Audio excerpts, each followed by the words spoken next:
Shopify's point of sale system helps you sell at every stage of your business. Need a fast and secure way to take payments in person? We've got you covered. How about card readers you can rely on anywhere you sell? Thanks. Have a good one. Yep, that too. Want one place to manage all your online and in-person sales? That's kind of our thing. Wherever you sell, businesses that grow with Shopify. Sign up for your $1 a month trial at shopify.com/listen. Shopify.com/listen. Hey everyone, it's Matthew Zachary, and if you've been following my work since the Cancer Mavericks, then listen up, because my next big thing is here, and it's called Walk It Off, Men Don't Talk About Cancer.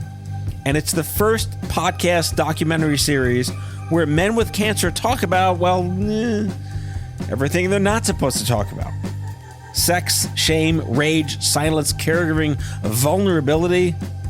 It's raw, it's honest, it's long overdue, and it's everything you'd expect from me. The trailer just dropped. So subscribe today and get ready to binge all 3 episodes when the series premieres on September 11th. It's personal, it's powerful, and it's time. To learn more and to have a listen, visit walkitoffpod.com. That's walkitoffpod.com, or just search for Walk It Off, Men Don't Talk About Cancer wherever you get your podcasts.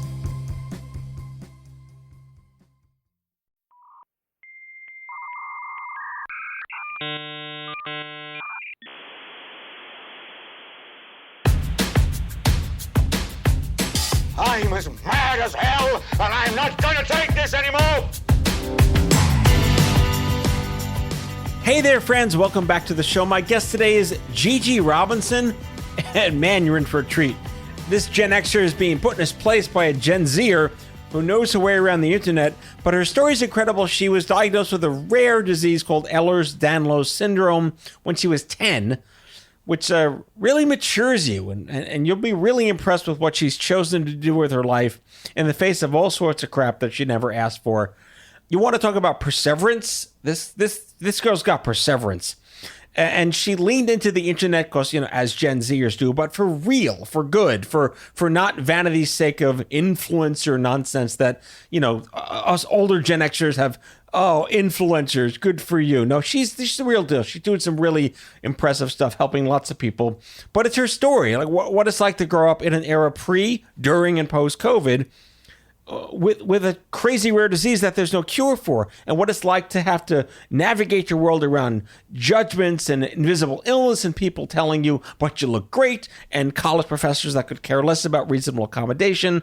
But it's what she's chosen to do that's just so inspiring. So you're going to love the conversation. Gigi Robinson, let's get started.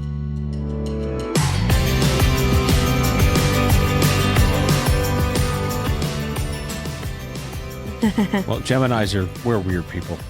Oh, you're a Gemini. I see. You can't tell I'm a Gemini. No, I don't really have a good radar for that stuff. Astrologers dar. Yeah, I'm not the most proficient. Astrologer. Exactly. Astrologidar. Let's just make words up. Let's make words up. It's great. Is it Gigi or Gigi? Or Gigi. you like either way? Gigi. It's fine. Yeah. Do people just call you Gigi because? In France, yeah. Yeah? Well, I would hope so. Yeah. That is your name. Is that short for something? Yes, it's short for Gabrielle. Okay. Yep. Is that like out of the gate, your parents called you Gigi? Yeah. That's right. Pretty much, yeah. Were you named after anyone in particular? My grandfather in the Jewish faith, you're named after the mother's, I think, first deceased relative or something like that. You got to name after the dead. What's up with that? Our people. Come on. I mean, I don't know. It's just, that's how it is. What was his name? George. Okay. Was the Hebrew name then? I don't know. Okay. I don't know. Were you bar mitzvahed? I was not. So my mom's Jewish, my dad's Christian. So I grew up interfaith. So in my world, you're Jewish. Yes, of course. I mean, I identify as Jewish as well. Also, are we rolling? Yeah. Oh, great. That's awesome. Like I said, it's just spontaneous. And I love this spontaneity. Well, I introduced you at the top of the show to the guests. It's true. I just wasn't sure if I was talking with you or not. Yeah, I'm actually going to Israel the first time this summer. So I'm very excited. So this will air. You might be there, Eddie. In July. So maybe might air beforehand. But I'm actually going with a really cool program. It's the Birthright Onward Storytellers Fellowship. So It's all about creative entrepreneurs, influencers, podcasters, founders, all coming together to talk about not only their relationship with Judaism, but also kind of really a discovery of how you want to show up Jewish online and what that looks like, because it's different for every single person. And especially being in social media and being on social media, it's so volatile. So really? Tell me more. And furthermore, which doesn't always help us, but like, there are a lot of Jewish people working in entertainment and working in social media, and that adds to a lot of stereotypes. So how can you show up and not feed those and also be the best advocate for yourself? Because it's really unfair to, I believe, judge people based on who they are. Wait till you're 50. Will I care less? You'll eventually get no fucks to give. Okay. It's a great way to live your life. Well, but you got to earn it. Okay. 30 years, I'll let you know. Yeah, exactly. By the way, happy belated birthday. Oh, thank you very much. Welcome to 27. Welcome to 27. Let's hope I make it out. Oh, you're doing all right so far. God's got a plan for you. Yeah, I think you've come this far. I think I just get worried about that 27 things, like the 27 curse, like Prince, Kurt Cobain, like all these like people. Oh yeah, shit that's goes a down. your generation issue. Is it really? Yeah. Okay. I'm a John Belushi. Okay. Gilda Radner. Okay. I mean, Cobain was after us. Like Jimi Hendrix. Yeah. I think I'll be fine. Yeah. That's my hope. But you look great. Thank you. You get that all the time, I assume, right? It was like the worst thing to tell someone. I mean, that's the worst thing to tell someone when you're sick, which is what I'm excited to really dive into with But that's today. the thing. Like, there was a great book or blog called "But You Don't Look Sick" a couple of years ago, and it just speaks to this invisibility issue. Yeah. I mean, it's a huge issue. And I think, again, like as we were chatting about a little bit before, but like being Gen Z, there's so much going on. We're the first digital generation. We're apparently the loneliest generation. We're the generation that is also on track to be like the least wealthy because of everything going on. And so I think when you add something like an invisible illness or a mental health issue or whatever that may be, it just makes all the cards stacked against you that much harder. And I think it also provides a tremendous opportunity to like perform and innovate in a new way, which I think is really exciting. Well, I want to hop into EDS, Ehlers-Danlos. I learned about that for the first time because you may not know this. I hosted NORD's podcast, which is the National Organization for Rare Disorders for the listeners. And I was on their board at the time, and I did a lot of work with them, and I helped them create a rare disease podcast. Yeah. And one of the first guests had Ehlers-Danlos. I'd never heard of this before. Like, wow, that's not a gift you want to give to somebody. No. Tell us. The way that I like to describe Ehlers-Danlos to somebody that's never heard of it is if you have a hair tie or a scrunchie or even a rubber band that's lost its elasticity, that's how our ligaments operate. Therefore, they don't hold our muscles and joints in place. So it's easier for them to dislocate, to sublux, for the ligaments to tear, and therefore you get more injured easily. So I got my diagnosis when I was like 10 or 11 years old. I was getting injured like over and over again, doing basic things. Like I was on one of these like trampolines at summer camp in the lake. Kids should be doing anyway. Yes. And I jumped right off and I like landed flat with my forearm flat on the water. My hand kind of just like, I kind of like belly flopped. So maybe that's my bad, but can't really control that. Kids should belly flop. Exactly. So I did that. And since when the doctors did the MRI, they saw, okay, you have all these like micro tears in your ligaments. It's not severe enough to operate. And because of the Ehlers-Danlos syndrome, we don't want to operate. So you just, use an iPad. And that was the introduction to me kind of getting acquainted with like, okay, I have this invisible illness. Like I had a cast for a bit, I had a splint, then I did OT, then I did PT with it to strengthen my core, which is like the number one thing that's so annoying to be told when you're a teenager. You can't do basketball or dodgeball or kickball or basketball in gym. You just have to sit there and do your PT on the sidelines. I mean, that fucking sucks. Yeah. And so when I was in around, I think 6th grade was my ankle, 5th grade was my elbow, 6th grade was my ankle. Then I re-sprained my ankle after it was fractured. And then 7th grade was my wrist. And then I sprained my ankle again, but it was never severe enough to get surgery. It's like an EGOT of body parts. Yeah, it was lovely. Not really.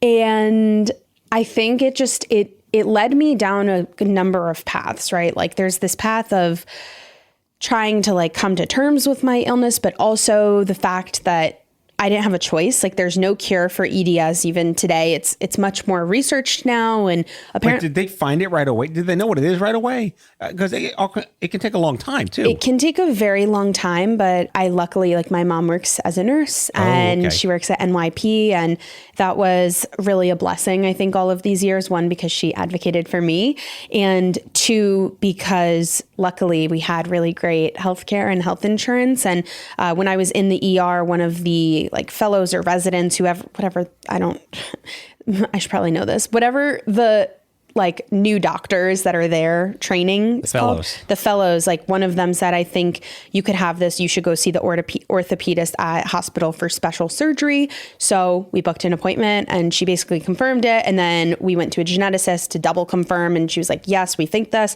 And then it started making sense that my stomach issues were really bad. And they're like, oh, well, this actually makes sense. On the MRI, we can see like the way that your stomach muscles are and your esophagus are like a little bit like hypermobile. And because of that, it makes sense that maybe you would have trouble digesting food or you have all these like other issues. So I'm glad that they found it so early on. And at the same time, the advice for treatment was like same kinds of medications they were putting kids with like psoriatic arthritis on, and my parents didn't want me on that. So then the other option is physical therapy.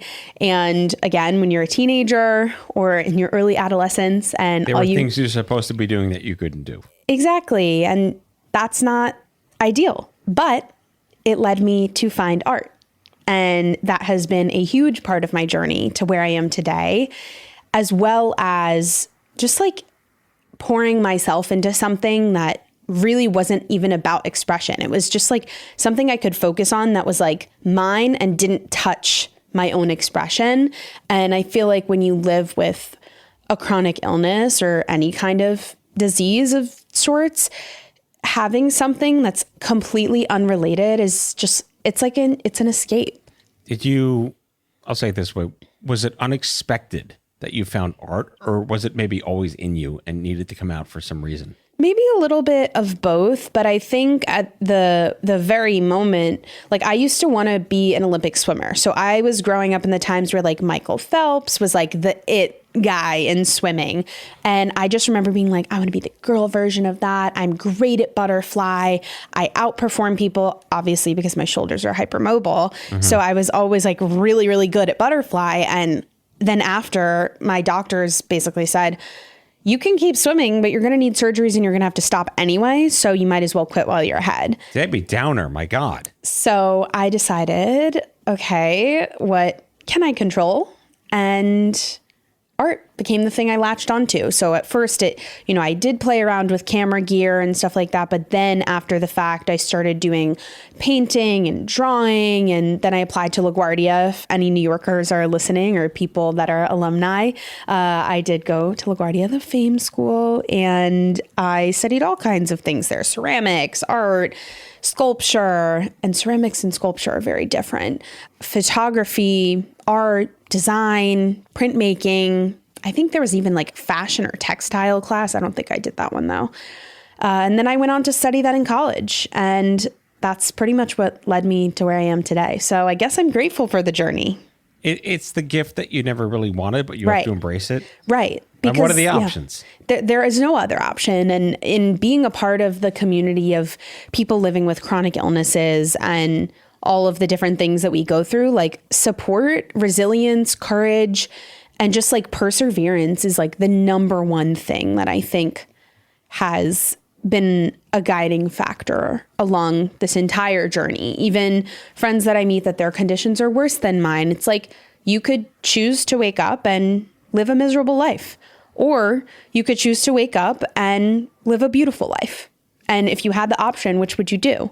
The condition, the disease is going to be there. regardless. So Yeah. what can you control? Well, you can control what you can control, which is your emotions and how you decide to navigate life. And so I think that's been a really big lesson that I've learned. Yeah, there's a lot of parallels here to oncology. Yeah. And I mean, having worked in the space and myself being a long-term pediatric cancer survivor, it matures you more quickly than it would normally have to happen, right? How did that affect you? You were 10, right? So I would imagine your preteens and early teens, you must have been like an 18-year-old in your mind with a 14-year-old body and 14-year-old friends. Yeah, I think the unique thing about my story is that like when I brought my computer or my iPad in 7th grade, like this is pre-COVID era when accessibility was still kind of like, oh, well, maybe you just need a scribe in class instead. And that's how you'll do your notes. Like through the New York public education system, like I'm very grateful that they allotted me the flexibility to use an iPad when I was in 7th grade, which is like, wow, that's pretty cool that technology was existing for me then, and that I didn't necessarily need somebody to do my notes for me when I couldn't write. And even to this day, I have a hard time writing. So I actually had that same 504 accommodation to use my laptop or an iPad to type instead of writing, because writing still really hurts. Even for like the AP exams and things like that, because it's all written, I had to request extra time because at least for AP English, I mean, you're writing like 10 essays in that test. Like there's no way I was going to be able to do that stamina wise because of the injury. And I don't know, I think, there was an element of going to the teacher and you have to humbly say, hey, I just want to pull you aside and let you know if you have a few minutes before or after a class, or another time, I just wanted to talk to you about my 504 form. And I think as an adult and somebody who went through the process, it's like, well, actually, you shouldn't have to explain yourself at all. You should hand them the form and that should be an end of story. They say, okay, we're good with that. And for some reason, throughout the years through college, I was always explaining why. And the reason is because, again, you don't look sick. Right. You're a smart student. You're pretty. You show up on time. In fact, early. You do all these internships. You're not sick. Right. And it's like, okay, well, you don't see me waking up at 5:45 to get to 6:30 a.m. PT in downtown LA before my 8 a.m. class. Right. You don't see that. So, I mean, but how do you? I mean, I know the answer, obviously, but your answer to the question is, how do you manage to live a life and overcome those prejudgments with it not affecting you emotionally all the time? You can't care. Like that's the right answer. The answer is that you can't care. That's what I said. Yeah, but it's, it's really challenging to learn that, because in college, all you care about is other people's opinion for the most part. Like you're told each semester, each class, you have to do critiques and presentations and your participation, and what everybody else thinks of you in the class, what the teachers think of you directly impacts your grade, which directly impacts your GPA, which directly impacts the job you could get, or like whatever kind of, I guess, like sequencing of that, it does matter. But also, I think there were times where, and we can get way deeper into this if we want, but like in college, I really dealt with these certain professors telling me to work harder, telling me you can't use your laptop for notes, telling me you can't submit your homework as a digital file, you have to print it out, or you have to So they like completely threw out reasonable accommodation. Mm-hmm. And it's like, I should have had it in me to go to the disability office and say, hey, this is a big problem. We need to address it. And instead, which can't go back in time now, but I started making art about it. I started bringing my camera to the appointments. I started writing my term papers about my experience. And that in and of itself, I think, was my way of like communicating to them, kind of like F off, like, this is not a joke. Like, tell me, I mean, to anybody listening, like to give you some context, like I would bring my camera into the waiting rooms, and waiting rooms are usually different, but usually there's a dim light in the corner. Usually there's a fluorescent light over the reception. Usually there's a sound of a clipboard that you hear and or like those stupid flimsy pens that they make you fill out the forms with. Then when you get in the room, there's almost always that sound of the textured paper on the seat that anybody I'm just chills, right? I'm hearing it now. Yes. There's That crackling, the eerie there's the crackling. There's the sound of the blood monitor, the blood pressure monitor puffing up around your elbow. There's also the fluorescent light, usually with the panels above. Drop ceilings. Yeah. And so I started documenting all of these things that were so normal to people like you and I. And it's actually just as effective to tell that story to somebody who goes to the doctor once a year, because I think for the most part, people don't like the doctor and they actually notice these things. It's just people like you and I are so accustomed to it. So I also started doing color studies, that bright red on the like needle disposer, or like the light tan, or like that on like a blood draw cart. I mean, like the even the sound that like the blood draw tubes make. Yes. Like those are so the rubber specific. Caps, the rubber caps. Yes. Exactly. And I just started focusing on all of these things because I was like, I don't even have the energy to do words. So let me do what art school tells you to do, which is show, don't tell. So that's what I did. And then COVID happened. What? Yeah. Wait, what's COVID? Explain this to me. Like this little thing, this blip in society. I was dealing with all of this and then... I feel like we need to start a whole new show. Wait, let's take a 2 minute... I can't even talk. Let's take a break. We'll come back and talk about the fabulousness of COVID. Yes.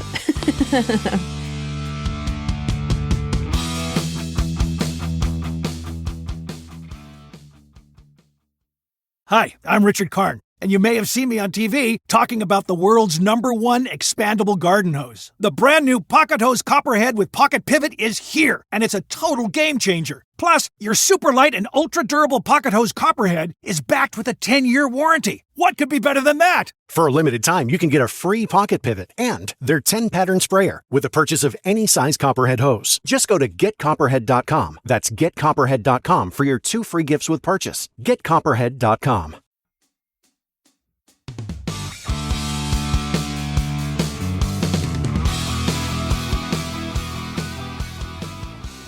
All right. So before we get to COVID, you triggered a memory from 1995. Okay. Oh, wow. So that's even pre-Gigi. This is pre-Gigi. I'm going to call you Gigi anyway, because I'm a musical theater nerd. So I'm like Gigi the musical. Yeah, that makes sense. Yeah. That makes sense. So and I had a laptop in 1995, and I was a concert pianist going to grad school. You know my story. My listeners know my story. And my left hand stopped working. And I'm a lefty. I couldn't use my left hand to write any tests in college. So I brought my laptop to class and I started typing like my answers in a Word document. Wow. And like there was no way to send a Word document like Back AOL then. or whatever it was, Binghamton's email system. But where there's like, I can't use my left hand. You have to let me type. And they thought at the time that I was cheating by beaming the answers somehow from space before Wi-Fi existed. Oh, come on. And they refused to let me bring my laptop to class to type notes, right? Or turn in papers. And they just didn't care about what was wrong with you. They didn't care what was wrong with me. Only mine is the most old man story possible, but it's the same analog, not being taken like as who you are and what you need. Yeah.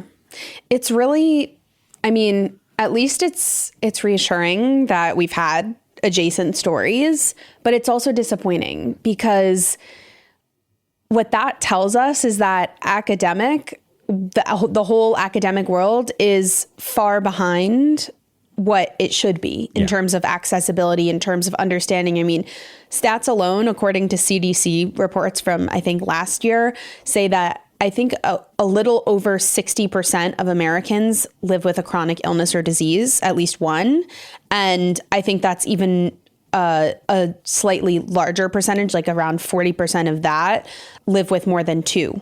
And for our population to be in a point where almost like 2/3 is dealing with a chronic illness and you don't provide reasonable accommodations, I mean, it's not a good look.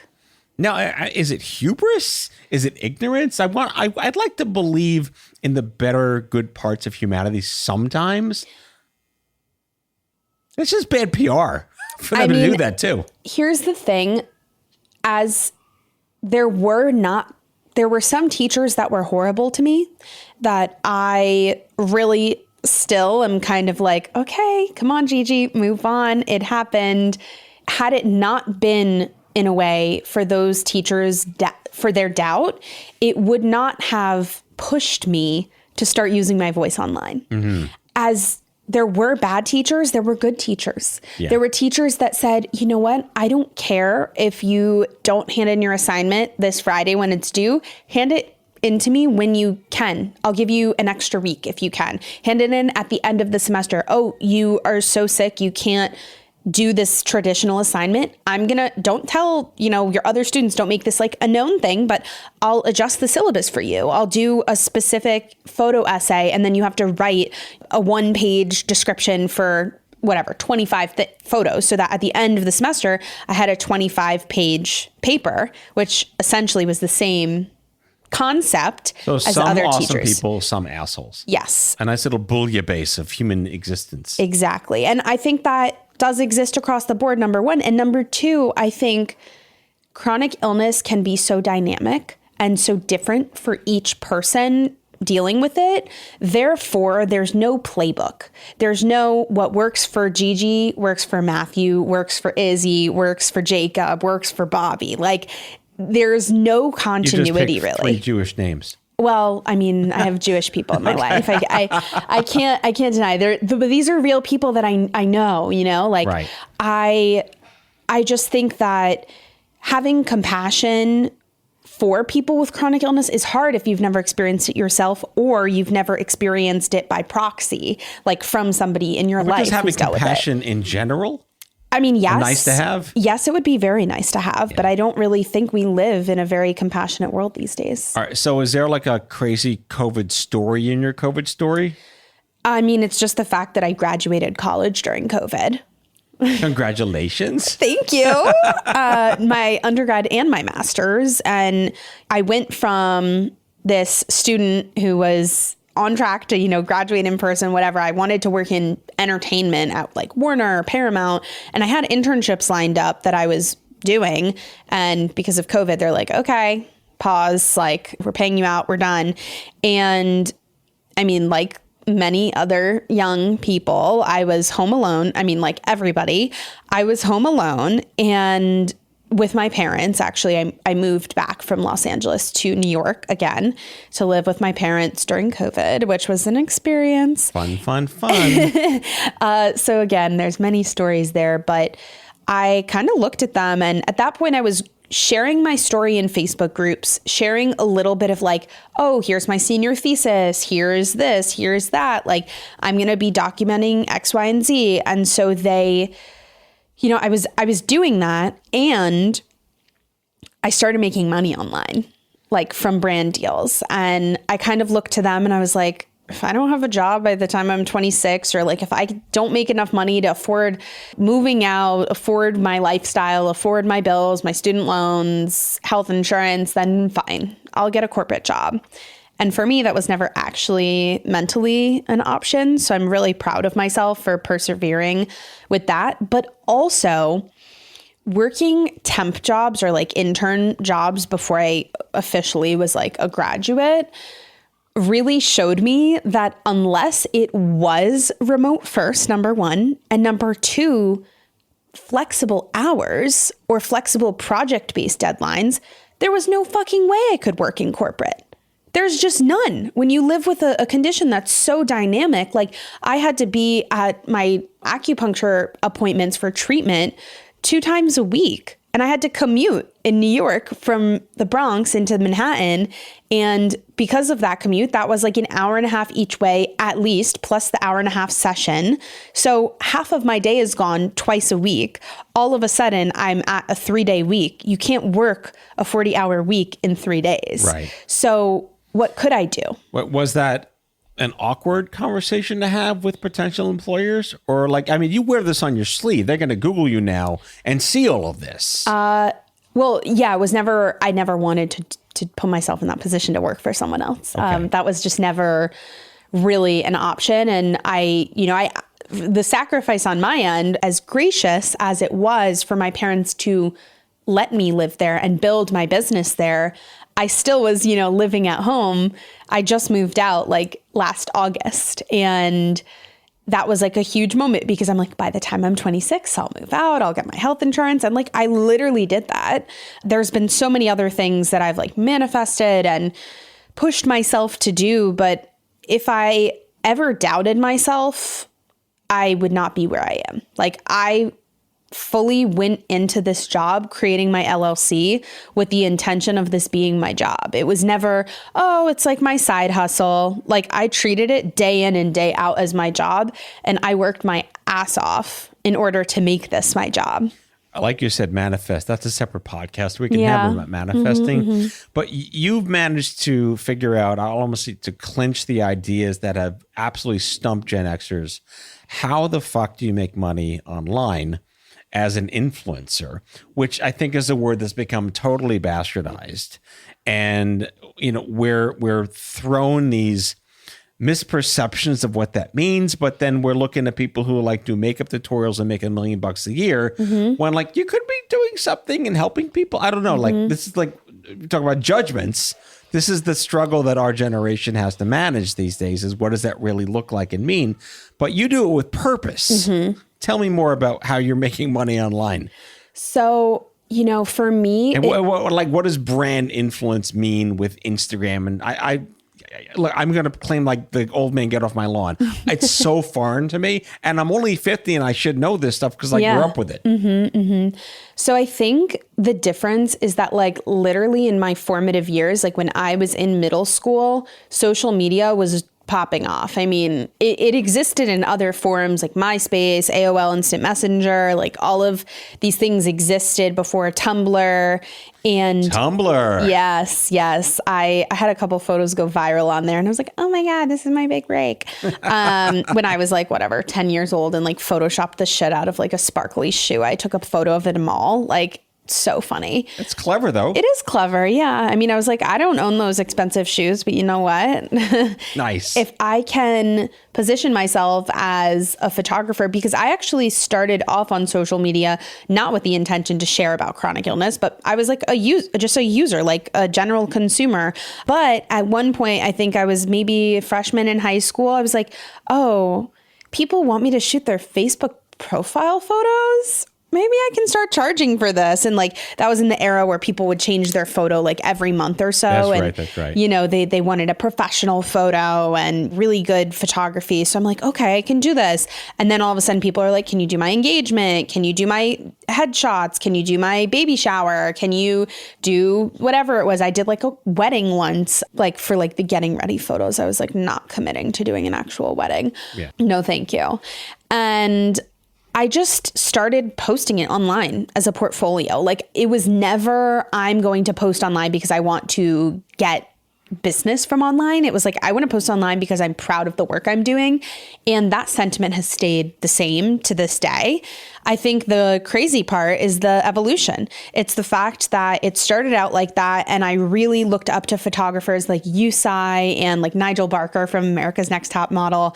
And I thought, wow, or like Dave Chappelle, like I want to be a photographer shooting billboards or shooting magazine covers or shooting movie posters. This is like what I wanted to do in my teenage years because I was just obsessed with the art of it and like Photoshop and lighting and like how can I make people look good even when they don't look good or like when the light's shitty. Yeah.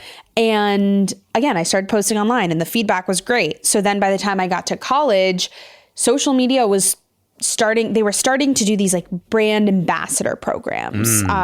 Essentially, they're just field marketing, guerrilla marketing on campus, which has always existed, but with the added layer of, oh, you have 1,500 followers on your campus or like on your platform.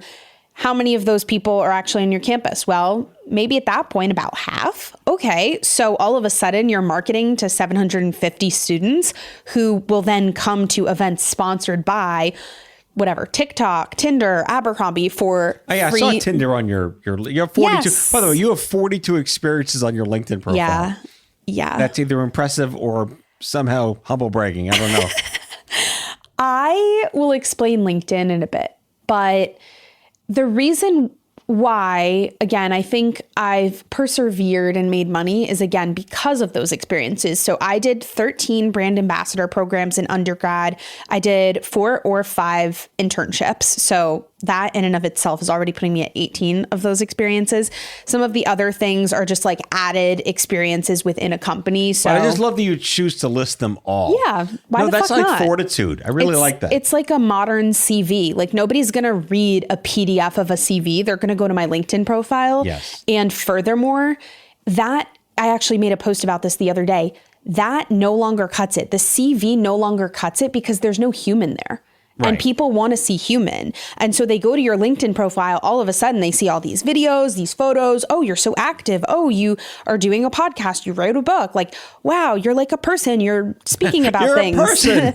There's more on LinkedIn, but I will. If you want me to do a masterclass on LinkedIn, maybe that will be a separate podcast or the later there's a lot section. of ideas I have for us. I want to get to your book real quick, but let's do another break. Okay. So give me some finite examples of like what success, I hate what success looks like in making money online as a legitimate influencer who's doing real things. So again, I think the piece about sharing what you're doing is just as important as sharing how you're doing it.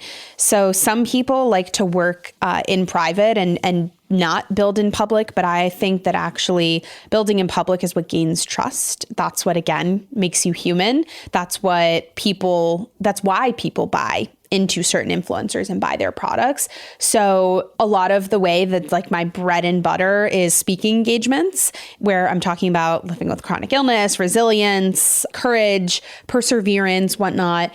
And then also the creator economy, tips and tricks for monetizing, growing your personal brand, growing LinkedIn, diversifying your income. And then also, again, bread and butter, brand deals. So what is a brand deal? Let's say Stanley, those big jugs and mugs, or Contigo, like the bottle that you have here, they approach me. Not a sponsor. Dear Contigo, please sponsor my show. Then they can come to me and say, Gigi, we love your audience on this platform. We're looking to do a campaign around Mother's Day. We're looking to do a campaign around Mental Health Awareness Month. Are you interested in partnering with us? I say, okay, yes. And usually there's a brief they want me to follow, but I usually go back to them and say, well, I'm not just going to follow your brief. I'm going to make it Gigi. Like, I just never will be pushing a product. They want you to do that. Well, they should, but there's a lot of misnomers in marketing, especially influencer marketing, where it's like influencer brief. Oh my God. Influencer, here's a brief, follow it and deliver. That's it. Right. And I don't work that way. When I work with a brand, I want it to feel like me. For example, if I were to promote Stanley for Mental Health Awareness Month, I would talk about the fact that I'm a founder. I'm, running my It's Gigi business that's focused on all my brand deals, my public speaking, my book, and even, yes, my dog's Instagram account. He did just get his first brand deal. So he's even making the big bucks too. Proud of him. And for those that don't know like him. Blue Harvest or some dog company? No, it was CBDMD. Really? Dog weed? Okay. He takes after his mother. So anyhow, loved that partnership for him. And they didn't even approach me about that. They literally went to him about that. So I mean, he's got 12,000 followers, little guy. He's popular. I can't blame him. He's got to pull his weight somewhere, And basically, I would say, okay, I'm a founder, I run It's Gigi, and I'm building Host of Influence. Here's how I take care of my mental health, day in the life with me. The bottle's right here. I'm sipping as I'm working at my workstation. I bring the bottle with me to my yoga, Pilates, or bar class once a day or once a week, whatever. Then I show me cooking up some dinner and the bottle's there and I'm drinking it. Then maybe I'm like tucking myself into bed and my bottle's right by my bed, right? Yeah. That's an easy through line. Experiential. Very experiential. And transactional, yeah. Yeah. I don't want to just go on and say, hey guys, I'm so obsessed with a Stanley water bottle, which is true. And I tell my friends, they're like, oh my God, you have the Stanley. Like, do you love it? And I'm like, yeah, it's a 40-ounce bottle. It's kind of crazy, but like I end up drinking 2 of them a day. I think Stanley's got to sponsor this show next. I mean, they should. They should. Send me a Stanley bottle. Yeah. And I love them. And I loved the part. I did actually work with them. So that's why the example came to mind. But that's how I approach it. I never want to approach a brand deal with the lens of, I just want to shove a product placement in your face. Right. And my journey as a content creator has also evolved over the years. So when you talk about purpose-driven content, I would say it's about like a 60-40 or even a 70-30, right? 70% you, 30% brand, whether you're doing a brand deal or you're just showing up online. All right. Well, any Gen Xers that are listening, I think you understand what she's talking about. I have no idea. I'm just happy you're making money being you. But let's take another quick break and come back. I want to talk about your book briefly and then our lightning round.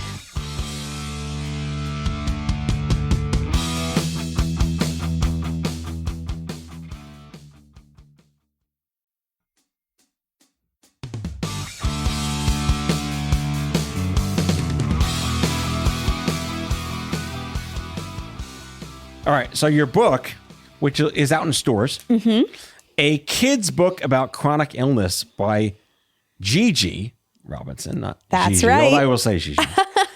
Why a book? Why now? What's it about? So who's the reader? I actually wrote this book 2 years ago and it got published 2 years ago, but there was an acquisition of the company and I'm very excited and proud to share that it is now a Penguin Random House book. So I'm very proud of that. All that to say, I decided to write this book specifically, yes, for kids and with this company because this format of books actually focuses on the words and the story. It does not have illustration. And the reason they do this, and this is the same thread for all of their books, and they focus so much on typography and, impact of the words is because that's what matters.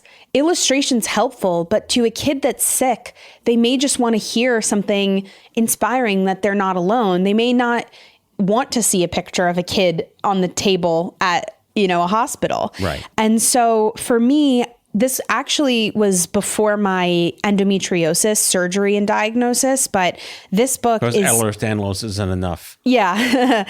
This book covers my journey with Ehlers-Danlos. And as I mentioned, and as I believe it says on the back, it is specifically about resilience and courage and perseverance and, again, choosing that joyful life that you, again, have the choice to live and hopefully the desire to live, even when things feel horrible, even when you feel isolated. In fact, that's the moment to lean in. That's the moment to say, you know what? I don't feel included here, but maybe there's a community of people doing something else that I will feel included with. And I was able to work with their team and really distill down the focus so that, again, at the end of the day, this book is not just for kids. It's for anybody dealing with a chronic illness to see their story. But, my lens on this with my specific story is also representative of other people's stories and what they've gone through if they choose to look at it through their lens. Well, you have certainly taken a bite out of life because it tried to kick your ass and it isn't doing that. Yeah, not an option. So I don't know why I call it a lightning round. It's really more like an AI gotcha question. Okay. So this is when Gen X tries to understand what the fuck AI is. Okay. So every show, I feed my ChatGPT account as much information about you. Oh, cool. And I also narrate how I feel about you and my impressions about my guests into Otter. Then I throw that word into Chat and I ask it one question.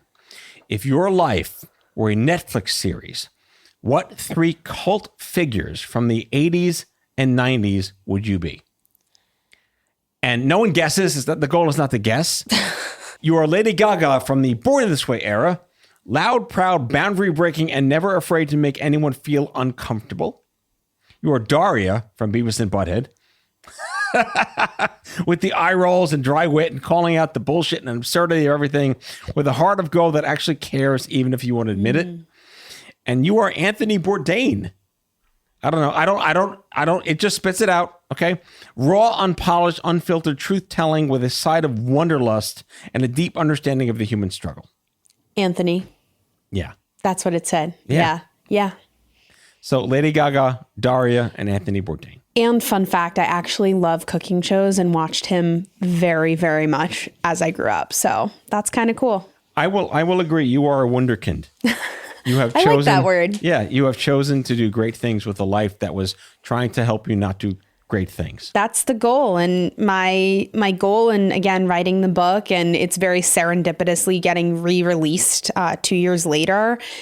And that's the goal. That's the mission. I mean, there's, again, so many people working in corporate. There's people who don't work in corporate. There's people that are so miserable with their life living with chronic illness. And I hope that my mission and my focus is not to take it away from how they may feel about their illness. It's not to invalidate their experience, but to hopefully inspire them, to show them that there's another option. There can be two things that exist at once. There are some days, like earlier this year, for the months of January and February, about 8 weeks, I had a tremendous endometriosis flare up to the point where I had to be on like medication for a little bit, which I've been off for a while. And I was able to attend different conferences and, you know, hire a manager and hire interns and continue growing and scaling my company, because when I was feeling really sick, I took the time to take care of myself and find what works for me. So I'm extremely grateful and very humbled that my job allows me to work from bed if I need to. And that's what I want to also show people, that it's possible. I mean, some people who live with chronic illnesses are like, well, I can't work a job, I'll just be on unemployment. And it's like, but also, what if you try looking at things a different way, or try applying to a part-time job? Maybe that's fully remote. Maybe that's not only remote first, but deadline flexible. Like, you could do it at your own pace as long as you get it done. Because some people like to do their work in the middle of the night. Other people like to do it in the middle of the morning. And I think, again, it's really through inspiring people is what I really, really hope people take away. Well, you are a lot of things, and they'll all go in the show notes. But the best place for people to discover Gigi Robinson is gigirobinson.com. You got it. It was a thrill to have you on the show. Thank you for having me. This was so much fun. All right. We'll see you next time, folks. Thanks for joining us. Can I come back? Dum, dum, da, dum. Let's cue the Price is Right theme. Yeah.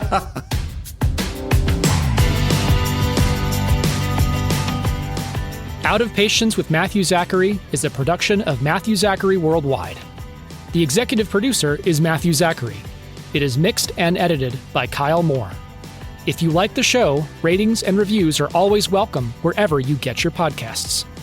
If you have guest suggestions or would like to learn more about sponsorship opportunities, email podcast@matthewzachary.com. For more information about Matthew Zachary and Matthew Zachary Worldwide, visit matthewzachary.com.